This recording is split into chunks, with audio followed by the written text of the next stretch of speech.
Chapter 2.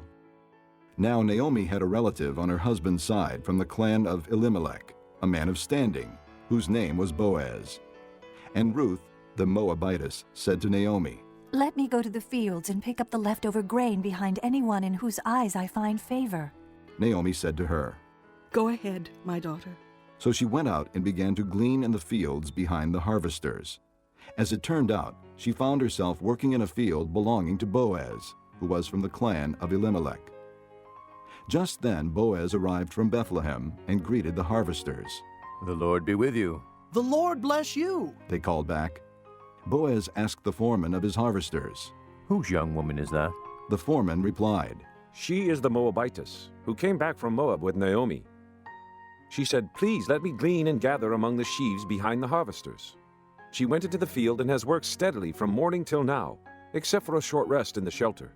So Boaz said to Ruth, "My daughter, listen to me. Don't go and glean in another field, and don't go away from here. Stay here with my servant girls. Watch the field where the men are harvesting, and follow along after the girls. I've told the men not to touch you.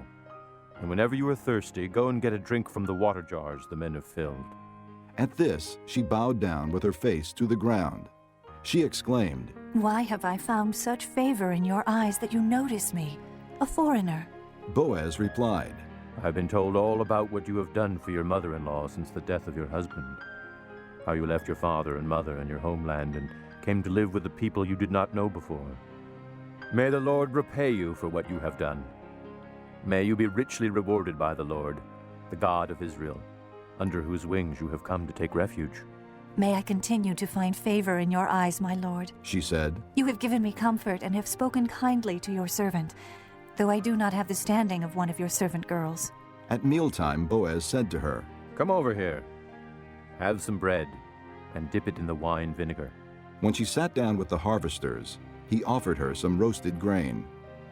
She ate all she wanted and had some left over. As she got up to glean, Boaz gave orders to his men. "Even if she gathers among the sheaves, don't embarrass her. Rather, pull out some stalks for her from the bundles and leave them for her to pick up, and don't rebuke her." So Ruth gleaned in the field until evening. Then she threshed the barley she had gathered, and it amounted to about an ephah. She carried it back to town, and her mother-in-law saw how much she had gathered. Ruth also brought out and gave her what she had left over after she had eaten enough. Her mother-in-law asked her, "Where did you glean today? Where did you work? Blessed be the man who took notice of you." Then Ruth told her mother-in-law about the one at whose place she had been working. "The name of the man I worked with today is Boaz." She said. "The Lord bless him. Naomi said to her daughter-in-law. He has not stopped showing his kindness to the living and the dead." She added, "That man is our close relative. He is one of our kinsman redeemers."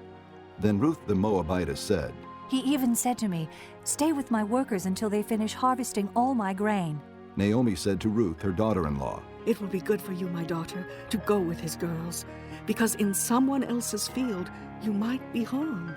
So Ruth stayed close to the servant girls of Boaz to glean until the barley and wheat harvests were finished, and she lived with her mother-in-law.